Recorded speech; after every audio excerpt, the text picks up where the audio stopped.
Hey, welcome to the One Piece at a Time Distilling Institute with your host, the alchemist of Indiana's Black Forest, Alan Bishop. Hey, this channel is all about home distilling and legal distilling. If you've got questions, reach out to us in the comments below, social media, or via bishopshomegrown@gmail.com. And don't forget to check out thealchemistcabinet.com. All right, it's barrel dumping season. It's springtime, as I've talked about in previous One Piece at a Time Distilling Institute videos. I don't like to dump barrels in the wintertime, and I don't like to dump barrels in the late summertime. When it's real cold outside, everything's contracted. All the tannins and all the stuff you want the barrel to pull out are now back in the liquid. When it's real hot outside, everything that you want to keep is pushed into the barrel. So today we are dumping our Mattie Gladden, which is our high rye bourbon. This will be one of our, however many spirits and however many minutes videos. Justin will be in here in a little while. He is pumping mash out to our farmer right now, and I have a massive sinus infection, and it sucks balls to be doing this with a sinus infection, but I do have ways of working around that, so we're gonna see where we get to today. Flip the camera around, show you what we got going on here. We've got 20 something barrels of Mattie Gladden high rye bourbon. This is a 35% rye. We're going to pop the bungs on those and start doing evaluations. Typically, I will evaluate into 3 to 4 categories. 1 being 50% or more of a blend. 2 kind of being things that wouldn't be exceptional of their own accord, but might have a particular exceptional quality, which becomes a piece of the blend. And 3 being things that have some outstanding qualities that would make them either, a 5 or 10% piece of a blend and or a potential single barrel. Sometimes I'll go category 4, which is absolute single barrel. So let's see what we can get into. First and foremost, slide hammer. This is how we pull our bungs.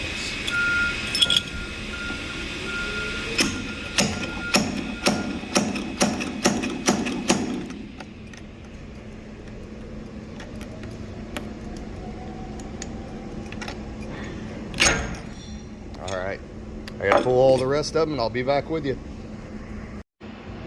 Alright, we got the first 9 or so ready. The thing that I forgot to mention as well is that this is for our bottled and bond Mattie Gladden high rye bourbon. So all of these barrels are going to be from the second half of 2018. To be bottled and bond, it has to meet all of the standard requirements of bourbon whiskey. Also be the product of one distiller and one distillery in one season. Aged at least 4 years and not bottled below or above 100 proof to be bottled and bond. Normally I plow through these tastings pretty quickly on instinct using sensory analysis, but today, because my sinuses are kind of fucked up for lack of any better word, I did go back to our last bottled and bond, and I'm going to taste through it so I get an idea of what I'm looking for in the barrels that we're dumping. I'll make Justin do the same thing as well, just so he has an idea of what he's looking for. Now, the barrels themselves, each barrel is not going to taste like this because each barrel becomes a component of the overall blend, but tasting this blend from the last dump of about 25, 26 barrels, whatever it was, will give us an idea of what we're looking for to put together. So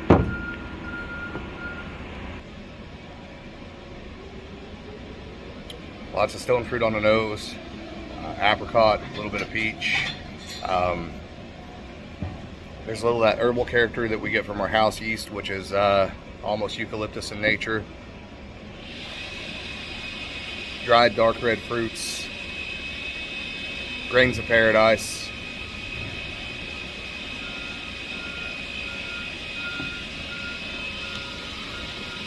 Nice thick mouthfeel. Completely full-bodied. Nice legs.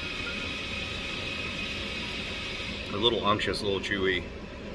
Even a little creme brulee sort of thing going on in there too, but very slight. So that gives us our baseline. Why would I do that to me? Part of my training, right? Part of your training.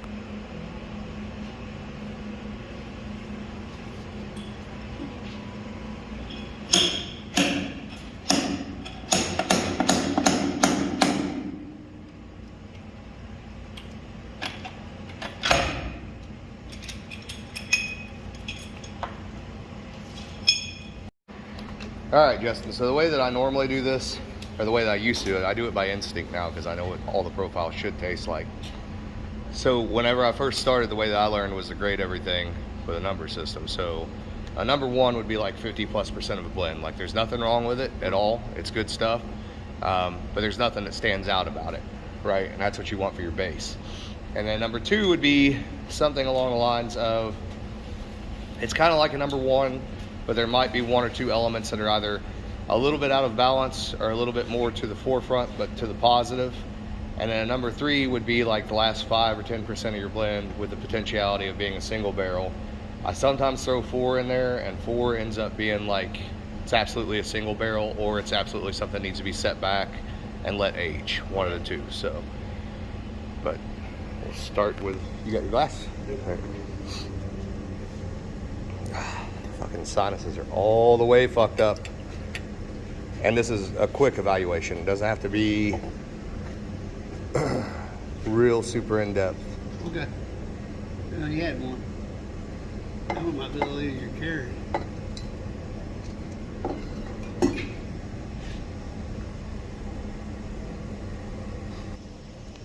Get my hand out of the way of the camera.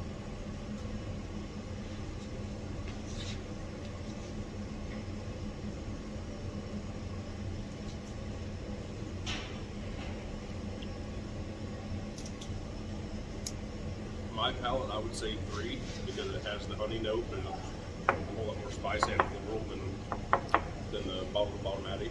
So I would go closer to a 2. Okay. Because it's not that extreme, Okay. that far off Mattie, but it is off the base because of the mouthfeel. Yeah. The mouthfeel on it's super thick, so definitely one that you want for your blend.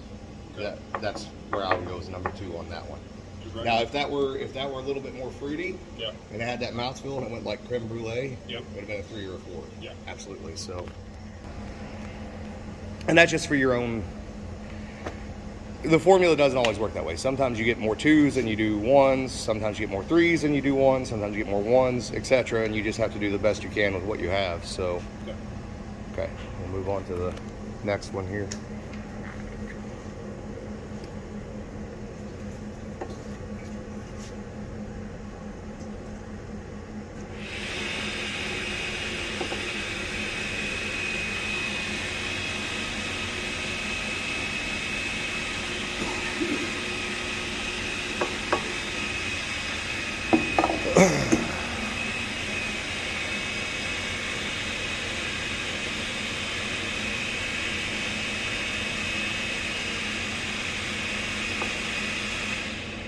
That one's super fruity on the nose. Yeah.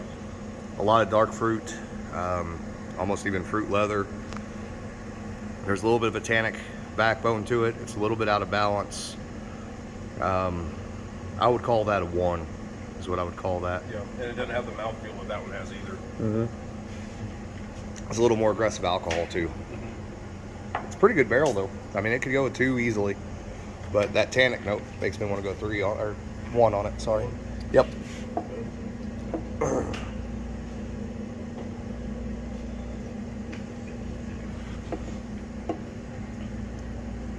Now, if you were doing this with a new product, you wouldn't be going this fast. Okay. But since it's a product that we've already got, and the goal isn't necessarily for us to match what was in the bottle either. The goal would be to get close to it and to improve it where possible.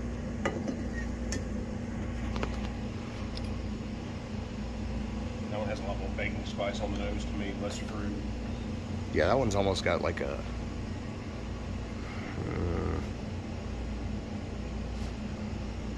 it's almost like a cardamom, like a Dr. Pepper note to it. There's some dill there too in that one.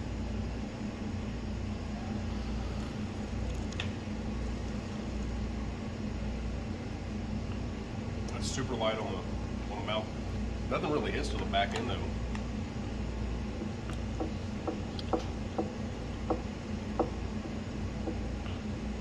I call that a 1. Yeah. That has that herbal thing that. Mm-hmm.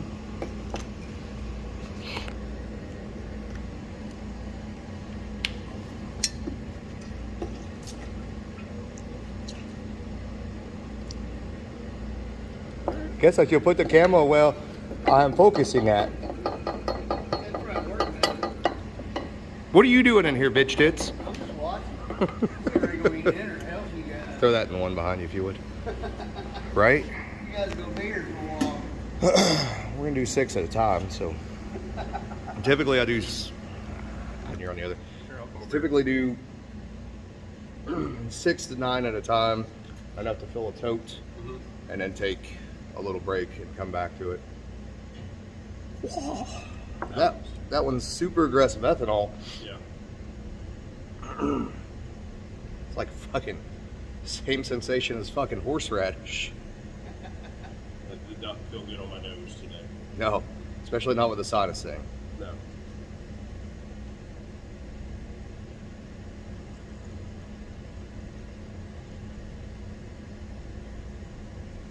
That was super phenolic too. Like orange peel phenolic. Mm-hmm. Yeah, there's a little honey on there too. Still a 1 Yep. for sure.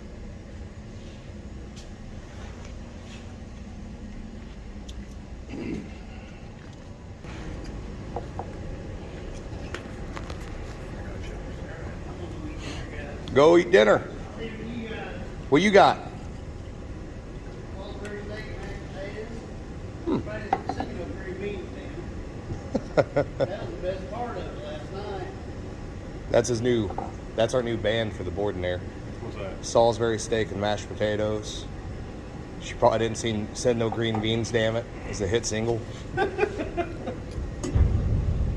the best part of it. That made the Salisbury steak worth it. Ooh. That was hot on the nose too. See, I like the aroma on that though. I do too. Just a little hotter.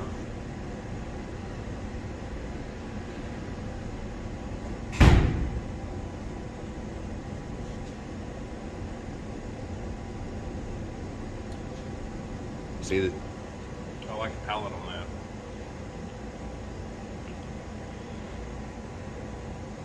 That could go 2 or 3, but I'd mark it a 3.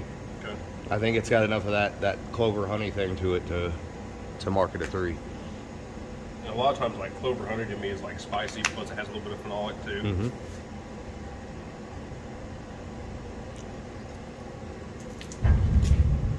It's not one that I would release as a floral too.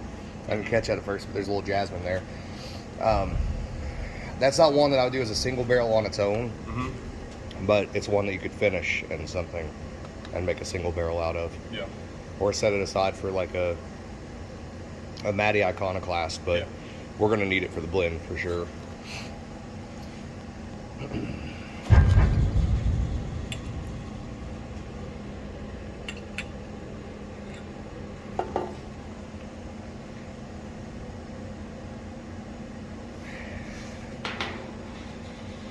That one's pretty ethanol forward.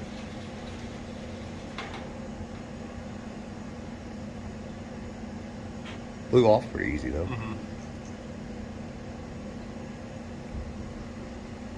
That one's got a lot sweeter nose too.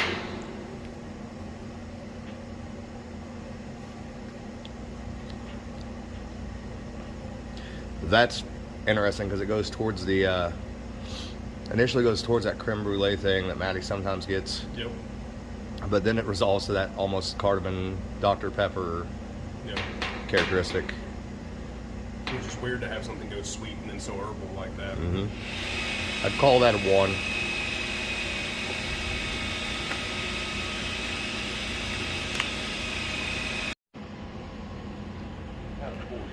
So the way that I do it now, because I've done it for so long, is like I'll go through and do a speed tasting, and it'll literally be yes, yes, no, yes, no, yes, no.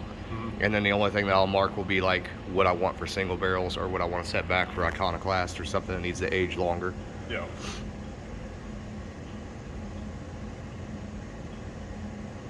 It's got some clove on it. There's Okay. another herb or botanical thing that I can't quite.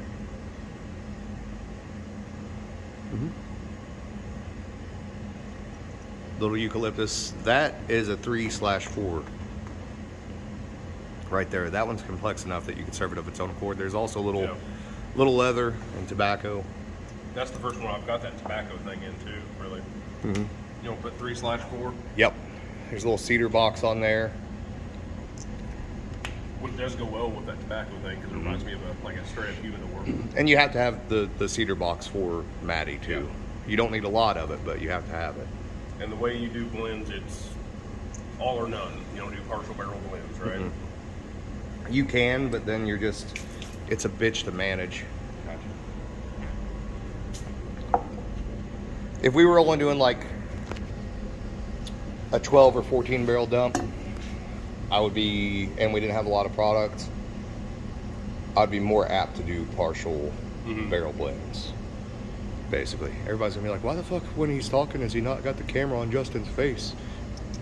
I'll come over there in a second.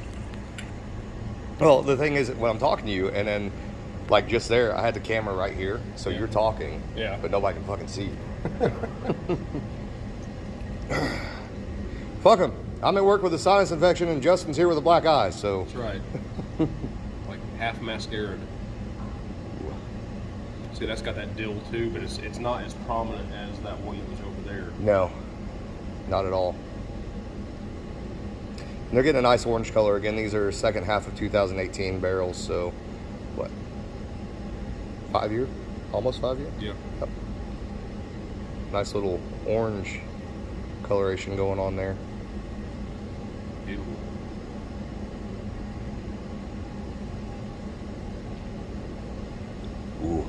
Ooh, that one's good. That is good. That's thin, but it's good. Mm-hmm. It's almost a brandy like. Yeah. It's a little honey and like apricot. That would be another one that could go 3-4, because you could do it as part of the blend to sweeten it up. It wouldn't be a single barrel of its own accord again, but you could certainly do something cool with it with finishing. That's interesting, because it reminds me of a heavier scotch, heavier bodied scotch, because it has that. If it had a little minerality to it, it would be a definite 4. Yeah.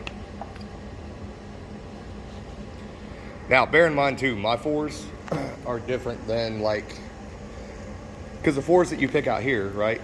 They're going to go to the tasting room. Yep. My 4s are not the same as like what somebody picking a single barrel would pick for a 4, because my 4s tend to be more in that brandy direction. Yeah. Most of the time. That makes sense.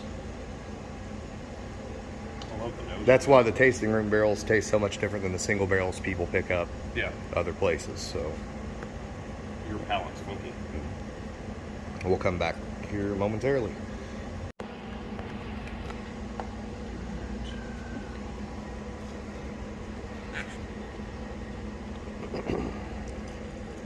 Oh, Got a little topsy-turvy. a little bit.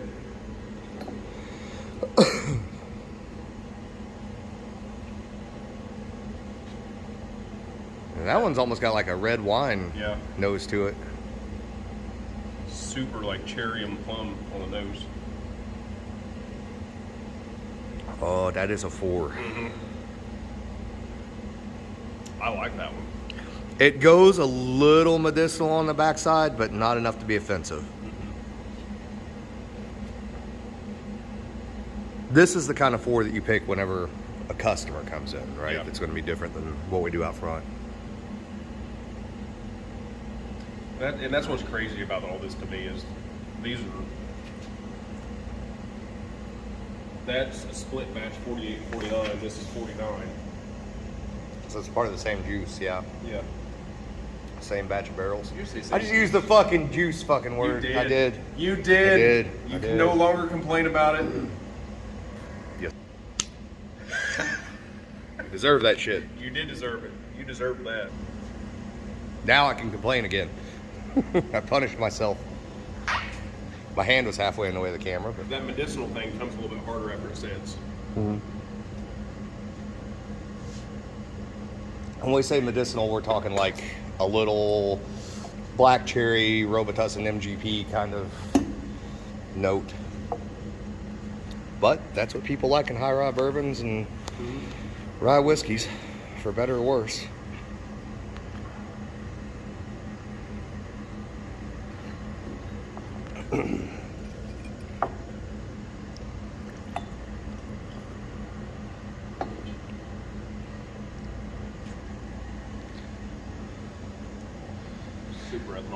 the nose.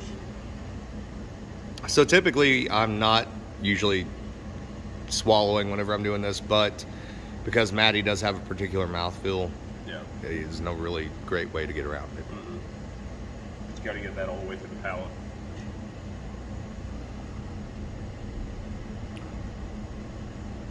Ooh, see, there's some jasmine flower on there. There's some lavender on there. Yeah. I would call that a 2. That's Yeah. a solid 2. There's no finish to it whatsoever. Now, when you say there's no finish, do you mean it doesn't change for the finish? It doesn't just hang. Yeah. It doesn't just stick around. There's nothing there that you come back to and go, oh, wow, there's something cool that I want to revisit. A little sweetness, and that's about it. Maybe a little of that floral jasmine characteristic, almost like confectioner sugar. Yeah. On the very back. But too light to be anything super interesting.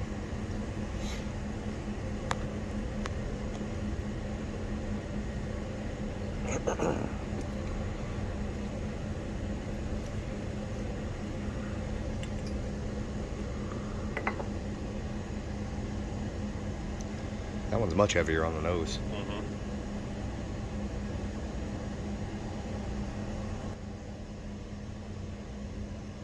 That medicinal thing is back a little bit, a little more tannic, a little more structured, a lot of mouthfeel, nothing out of place other than there's a little, that tannin becomes almost a little like quinine on the back, a little bitter. Yeah. Call that a solid 1. 1? Yep. Next few, I'm not going to tell you the numbers that I think on. I'm going to let you do them.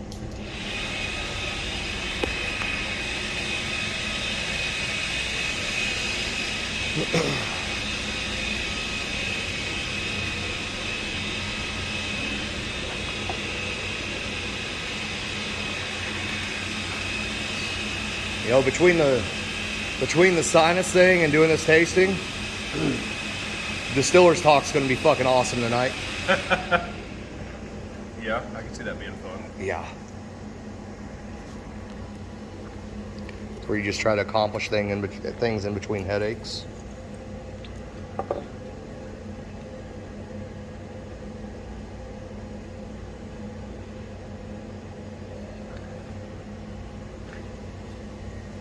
See, to me, that reminds me a lot of that barrel-aged gin. It's got a lot of citrus to it.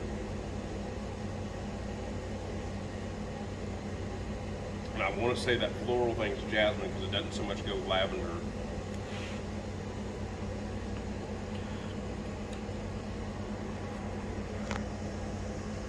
The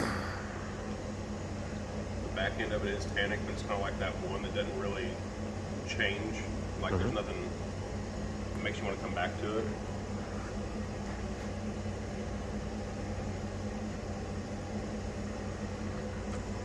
I would say 2. Okay. So this is actually a good one to do this to, because for me, this one is dirty and it's savory and it's a little like sulfury, like there's a little umami, a little meatiness to it. I can see that. I would put the bung back in this one and maybe write Iconoclast on it, because this would be a good barrel to build off of for something that's way the fuck off profile. Okay. You pick up that almost like meatiness that comes across on it. It's like almost like a fat wash bourbon without the flavor that comes from fat washing. Like a thickness or a... Yeah. I get that. Almost an unctuousness that, again, that umami character, or even a little like mushroom sort of character to it. Just write Icono on that. We'll put a bone back in that one. That one's split. That would be a good one to build off of something with, but it does not match Mattie. Be a cool one to finish too. Yeah. So I was wrong. No, you weren't wrong. That one was just a fucking outlier. We'll be lucky if we find another one like that in this batch. You just occasionally find one that just does its own thing.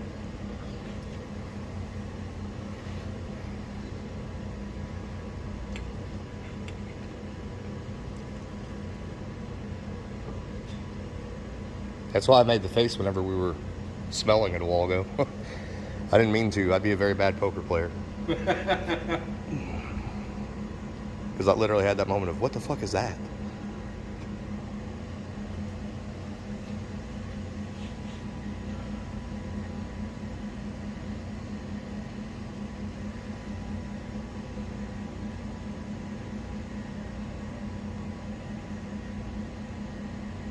That one is super thin, super light.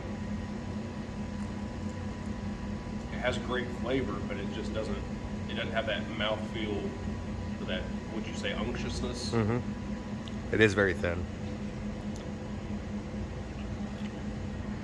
Nose-wise, it is botanical, though. It does have a little bit of that dill. There's another botanical there, and I'm terrible at botanicals, you know that. There's some honey. The dill's there. There's horehound there. There's a little eucalyptus. Does eucalyptus kind of go honey? Kind of in between, like the horehound and honey sort of thing, like Okay. the clover honey, but heavier.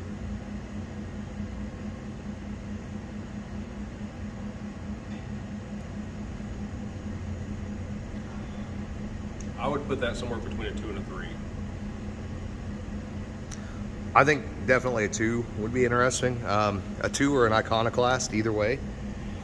For the blend, we're definitely going to want that though. So So I'll just put 2. yep. See, now the interesting thing is that one being as heavy as what it was, this one being as light as what it was. Now you've got contrast. Yep. If you want to, you can pull a little sample from both of them, put them together, and see what they do.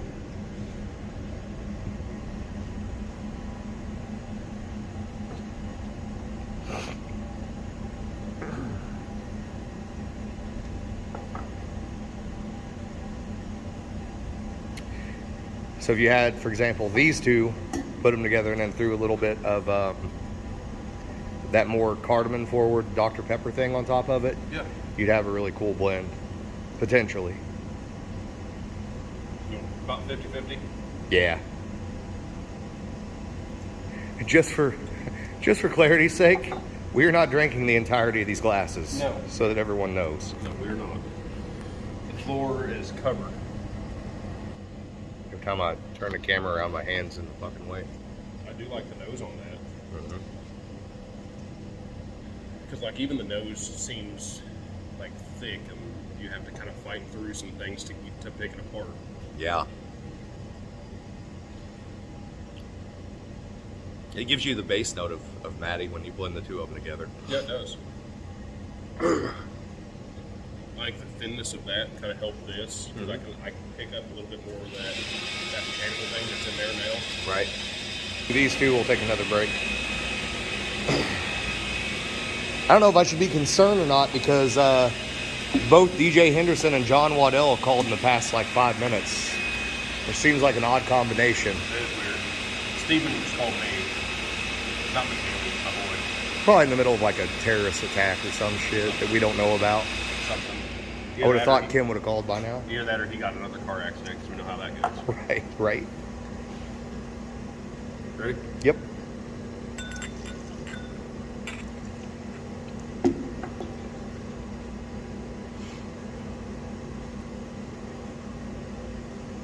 The herb, you go ahead.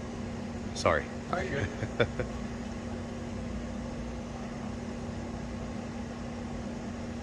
So like the honey is a whole lot more forward. That's like sugary creme brulee on the nose. Mm-hmm. Almost like an overbaked creme brulee if you've ever had one.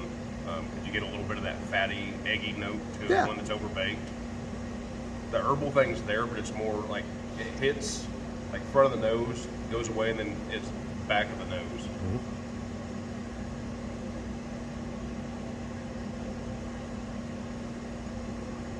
And the palate is like 100% opposite because it's the sweetness is there, but it's more like a floral sweetness, like a honeysuckle. I can see that. Yeah. Initially, I got the herbal thing on the nose, but it cleared up a little bit. So here's a weird one. So we've been saying creme brulee, but the other thing that Mattie can pull off sometimes that I really like is, you like bread pudding? A good bread pudding. Yes. Yeah. Yeah. Yeah. So the way that my grandma made it was instead of doing the white sauce and making it soft, she'd do it in a skillet and make it like cornbread on the outside. Oh yeah. And not put white sauce on it. Yeah. And Mattie has a lot of that. This one in particular has a lot of that bread pudding. You ever had monkey bread? Mm-hmm. Oh yeah. Monkey bread without the molasses character. Mm-hmm. It's kind of what that reminds me of. I would call that one a solid 3 or 4. I think for the sake of the blend, because we don't have a ton, I think a 3. Okay. What do you think? What are your thoughts? I'd go with 3 on that. I don't think that one would be a cool one to do a single barrel of its own accord, just because it's like Mattie, but it's off. Right. Also. Yeah. So it'd be one that somebody may pick for a single barrel, especially somebody that likes Mattie a lot, because it would have a comparison to Mattie. Right. Right. But it's not being able to just go buy a bottle of Mattie. Yeah. But also blend-wise, it has that herbaceousness plus a little bit of citrus and the sweetness, that dessert sweetness that goes along with it. So it'd go either way. Right. And being Mattie, it has to be like, chick's pretty hot, but she'd smack the fuck out of you if you told her. We'll talk about my wife that way. Well played, sir. Well played. One more and then another break.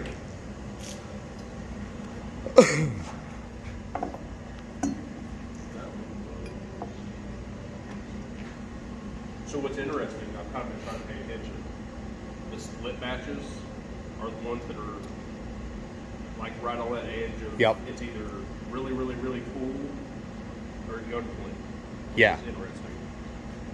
Yeah, and it's a little bit of a matter of how much of each goes in and how they play out with one another. The other thing that I hadn't been paying attention to today, that I probably should have been, I don't think we have to worry about it on this video, but the barrels we're dumping today are right about the time period where we start switching over from Kelvin cooperage to Zach cooperage.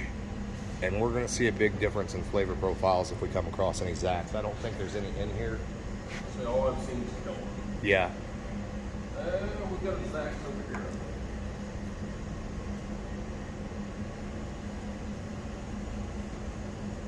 Nope, that's Kelvin also.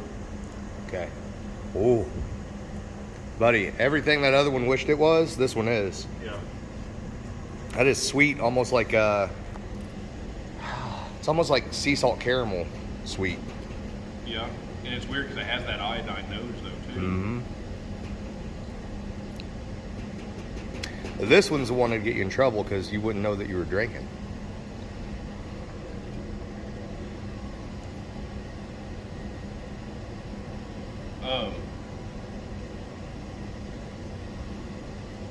So if you could imagine like a lemon cake with confectioner's icing, but instead of lemon, like orange cake, because it's more orange citrus than lemon citrus. Yep.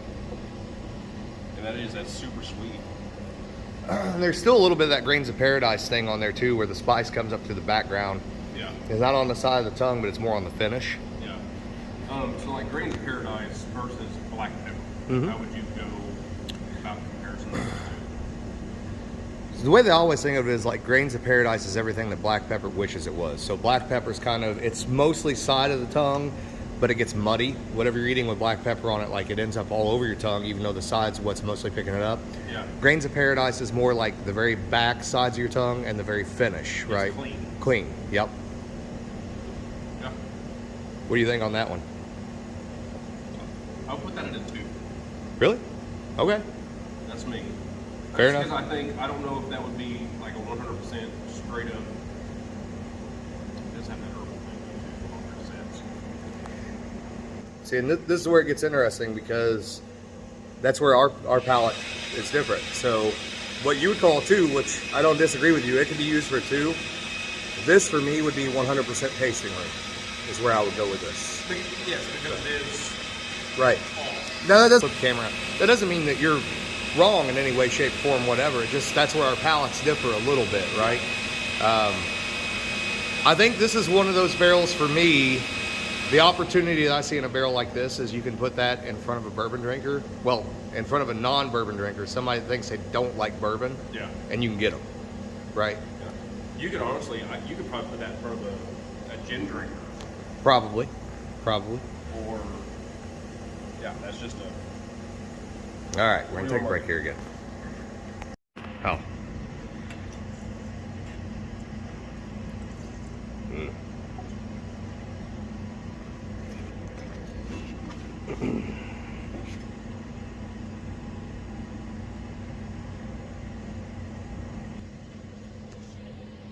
That would make it a whole lot more like citrus note, like straight citrus note, no botanical there on the nose at first.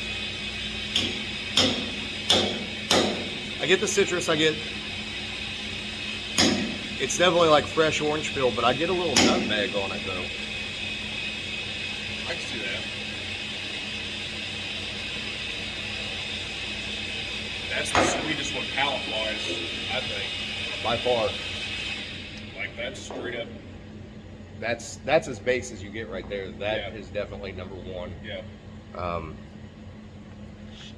That's one of those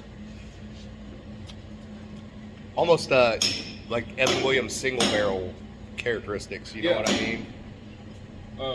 And that sugar or that sweetness that's on it, like if you can imagine passion without the heat, because it has the bitter component and the citrus component and the sweet, but it doesn't have the heat behind it. Right.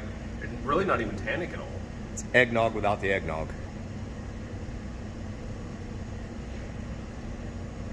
As much as I hate eggnog, yeah. Yep. Yeah, I get that. One. Big old Uno. Whew. We haven't had very many ones. No. And that's actually kind of cool too, because when we first started, a lot of what we did were ones. 60-70% were ones. Yeah. And they've gotten so much better over the years. Of course, just tuning in your equipment and all that stuff, you know, it's going to change over the years. On top of barrel differences and grain differences.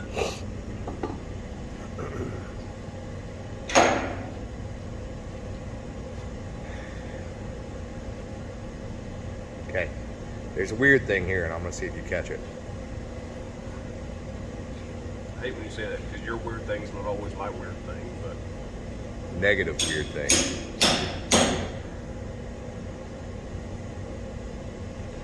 See, that smells like tailsy to me, though. Like, You're not wrong. cardboardy or like soap. Like an ivory, or what's the yellow, the glycerin looking yellow soap? Is that ivory? No, ivory is usually white.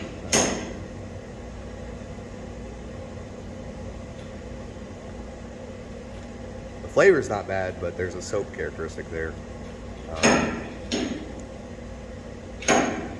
Palate's like super light though. Yeah. It does hang on in the back. I would, just me, I would kick that one out and let it Yeah. set for longer. Just put an X on top of it Okay. so that we know not to use it. Yeah, that's definitely a not go into the batch. I'm not a fan. Okay, what's next? Got one back here, then we go over there with Old Ale Bishop. Old Ale Bishop.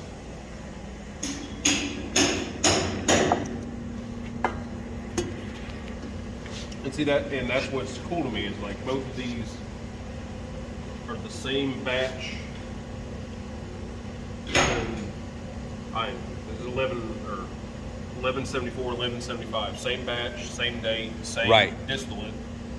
Right next to each other in that rick house. Yep. And it's that much different. Just something weird going on with that one. That's something that I don't think enough people appreciate about whiskey or spirits making in general, is how much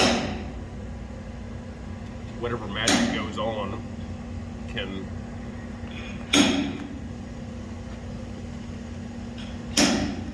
kind of pull one barrel one way or the other. It's that cardamom character again. Yeah.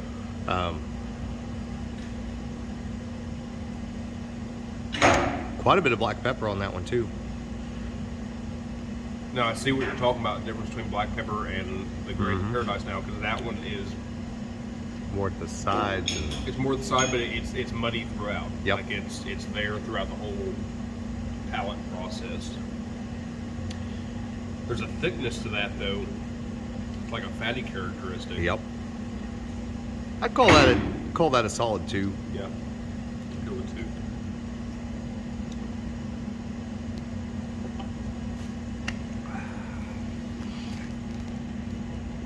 All right, break and we'll go over to the other side. What'd you do today? Just day drinking. Day drinking. Just day drinking. Can't drink all day if you don't start in the morning. God almighty. It's really making that cough syrup kick in now. Right. There ain't much on the nose on that at all. Other than it's like a skosh of citrus note. Sweet on the nose, but which is not a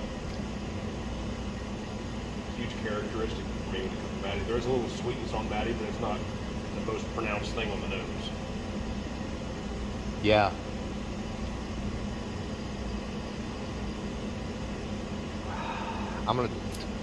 We're just gonna say 1 on that.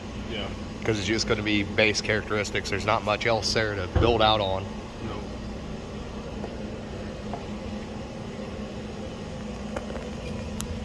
For those who are watching, so you'll see the way we label our barrels. You got the date, the product, which names have changed over the years. So just HRB, High Rye Bourbon, batch, was that 5.6? 56 to 57. 57, 105 entry proof, barrel number. Same over here.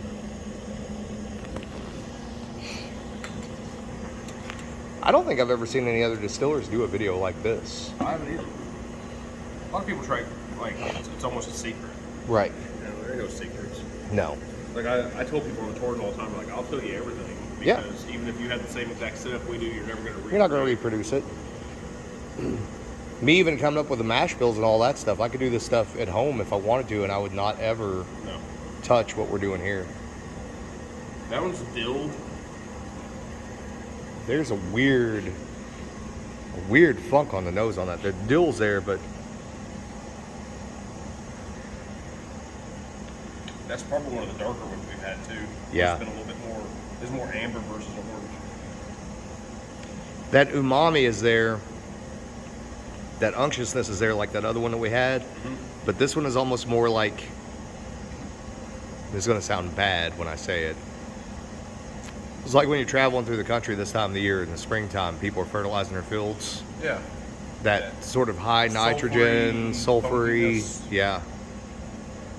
Which is not necessarily a bad thing. That can add a lot of character. I mean, a lot of your heavier scotches in particular, they rely on that. I mean, Lafroig, they made an entire industry out of that. I love the palate on that.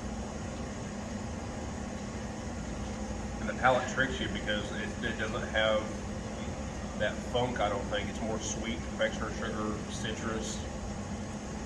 That's kind of Christmas in a barrel right there is what that is. Yeah. Yeah, that's for sure a 3. Something to add.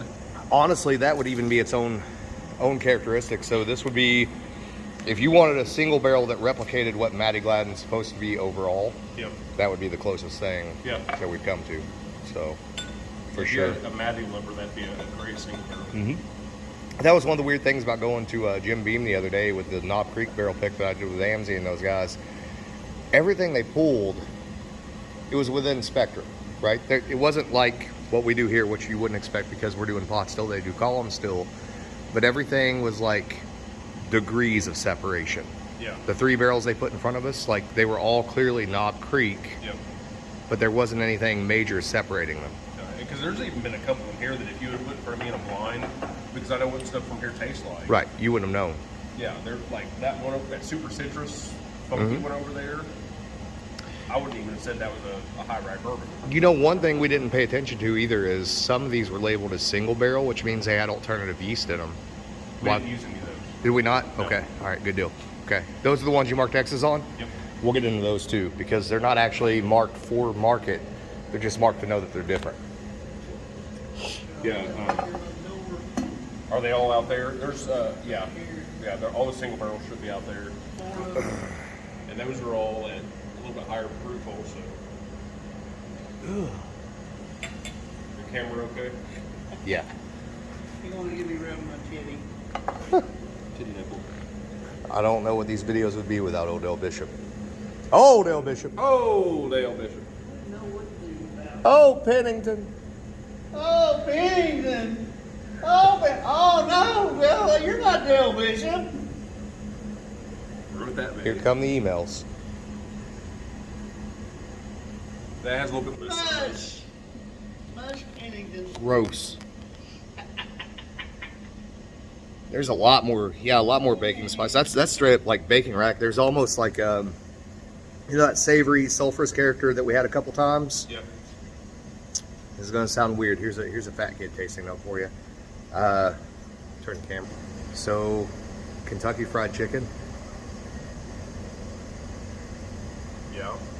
Because it had that fatty thing to it. Mm-hmm. You haven't drank it yet, have you? No.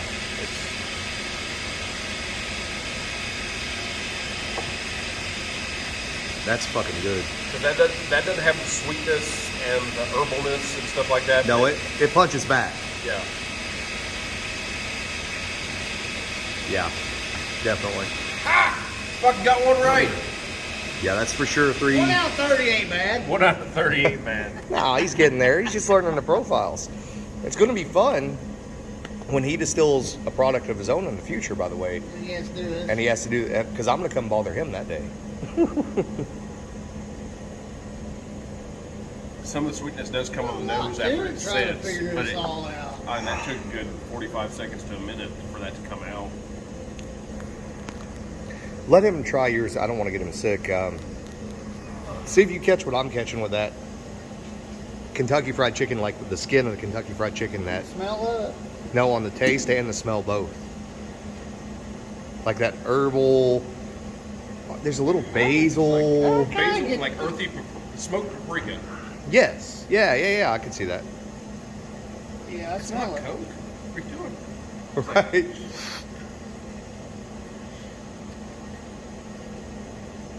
Yeah, it does. That's a goddamn fine barrel right there. That I like does. That does taste like Kentucky Fried Chicken. Kind of want to do a fucking Tastes put, like a fucking skin when you pull the skin off of Right. it. That's what you're eating. put that out as a single barrel out front and do a KFC label, but we'll say it'd just be Harlan Sanders. A, Harlan Sanders is related to the Bishops, which is true, to the Butlers. Yep, the Butler side. Very closely. And B, he was from Henryville, Indiana, so go fuck yourself, Kentucky. That's right. He was also a lazy motherfucker from everything we've ever heard, as far as I know. Yeah. Lost everything anybody ever gave him. Smell that after it's set for empty glass just for a second. That's See, that's still straight up yeah, KFC to me. it's fucking wild. It also has like an Yeah, it sweeter, does. like a sweet basil. I get that basil you're talking about now.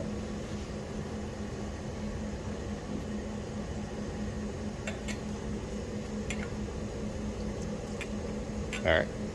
That's a good barrel. I can taste that barrel. Yeah, it's a fine barrel right there. And that would be one that would remind you that you were actually drinking, too. That's a nice thing about it.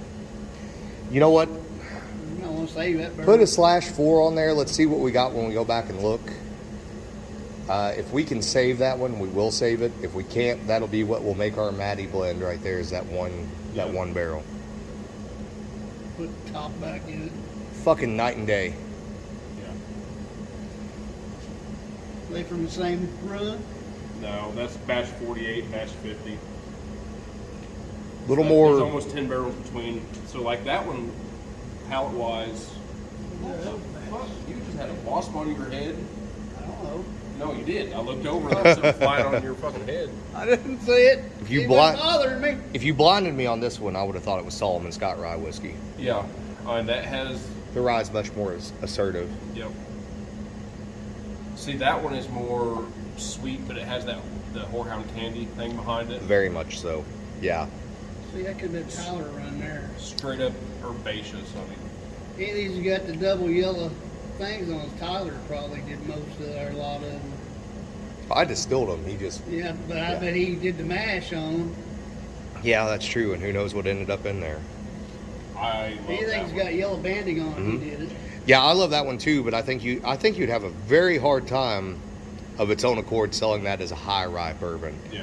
But for people like us that really know what you're talking about, I think this would be one of those that you sort of traded amongst friends that were in the know. So we talked about this the other day, and you thought I was crazy. The fermented egg thing, the fatty, funky, that Right. has it right on the front of the front of the palate. It's there because it's fatty. Back of it is herbaceous, horehound candy. There's actually, would it be fennel? I guess. It's a little fennel / anise. There's just a little bit of almost like spearmint characteristic pushing that brightness through. This is probably the first one that I don't pick up much dill in. Down to 5% battery. We may not make it all the way through this tasting. Oh. I'm not worried about it. They got plenty. They've seen plenty. They So got 4 more barrels to go. So. Right. You know who he looks like? All right. You're all right. You're good. Yeah, shove a little travel. Taste that, see what you think. That's right. Right quick. This is how this happens here. Since you like Mattie a lot, I want to see what you think about that one. She'll love that. Yeah, this one she would love. I want to see what she thinks about this one because it's.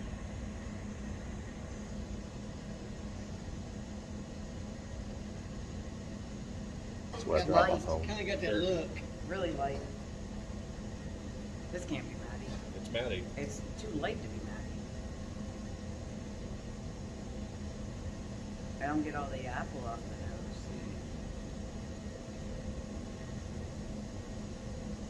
You'd say it's Scotch. Oh, I don't have a burn like him. Is it? No, Nope. it's Mattie. It's I just different. compared rye whiskeys. I get. High rye bourbons. Yes. I'm trying to see what that is on the back end. It's almost like a cocoa, like a light cocoa, or See that? Earthiness or a. no, I don't get earthy. Maybe a little like Mayan chocolate thing, like a little cinnamon and chocolate coming along there. You remember those chocolates we got, the fancy ones that have a little bit of cayenne or cinnamon to them? Yeah. I get almost like a dry cocoa powder, is what it is to me. It dries my tongue out. It don't burn though. Yep. Let's let her try this one before I run out of battery because we got 4 more barrels left and we're probably not going to record those, which is fine. You guys have got a pretty good view into what commercial distilleries do for blending, That's good. for bottled and bond. But I am curious to see what Tiff thinks of that weird one we just were into. So. I'm in the water. It's fine. Let's see that real quick. Let me get that out. That's really light from that though. Why? So I would call that so freaking different. I almost want to call that forged because I want to see what that does by itself. But I think it would be something cool in the blend also. You The could aftertaste kick still hangs on. you could kick that into Amburana real easy. Yeah. Here, I'm gonna take another little sample of that one. Almost Too. has a sweet aftertaste hanging. That's good.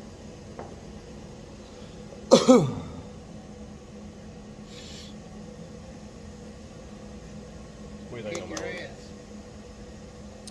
That one's so far fucking offbeat that I would Like definitely me. put a 4 on there. Yeah. Try to do something with it. This one has more. Yeah. Any weird smells in there? No, Anything you smelled before? like a very light perfume to me is what it smells like. Blow into the glass. Try to get some of that. This is why people subscribe to my channel. A, to watch Tiff blow into a glass, and B, to watch her go. She's a spitter. Oh, Dale. Damn it, Dale. See, I still get. I'm getting the smell of it is like the back end of what I just drank. All right, All right. close your eyes. Imagine you're super fucking hungry, and you've decided that you want KFC for dinner. And the smell of that fucking bucket of chicken. I don't smell like no damn chicken. What the fuck, Have you Tiff? tasted it yet? No. Tasted it. You're not smelling chicken, you're smelling the herbs. Yeah, all the herbs and the 9 The herbs spices. and You're not spices. smelling for the chicken, you're smelling the spices. Yeah, that's a I little. get that on the taste. Yeah. but not on the butt. You don't get Or like nose. God damn. Well, so chicken butt does not smell like basil. No, You're welcome for that fact. I get earthiness on the nose. Kind of like chicken livers. It does have a little bit of, to me, Now that has a Like- burn like Mattie. like forest floor almost. Hmm? That's closer to Mattie. Humus, like decaying Like our leaves. original Mattie. Yeah. Yeah. I see you say humus and I think hummus. Fat kid tasting notes. Oh, you better run. Dale, I Run, just Dale, drained that. run. How dare ye? They're dripping. Maybe you really. It'd be alright. Okay. All right, so as you guys can see, there's not necessarily consensus even amongst individuals in the company for what something tastes like, but it gives you an idea of how we grade our barrels and how we figure out our blends for our bottled and bond products. And I don't think you're going to see any other distilleries out there actually sort of push this sort of thing, because as we just saw with Tiff, like, 1 out of 4 does not agree and doesn't make them wrong, right? But you're not going to ever see Old Forester come out and do a video like that, right? It's never going to happen. No. So, but at Spirits of French Lick, we're not afraid to do things like that. So I hope you guys enjoyed. We got 4 more barrels to go through, and I don't think we need to continue recording because it's probably going to go south from there. So later, guys.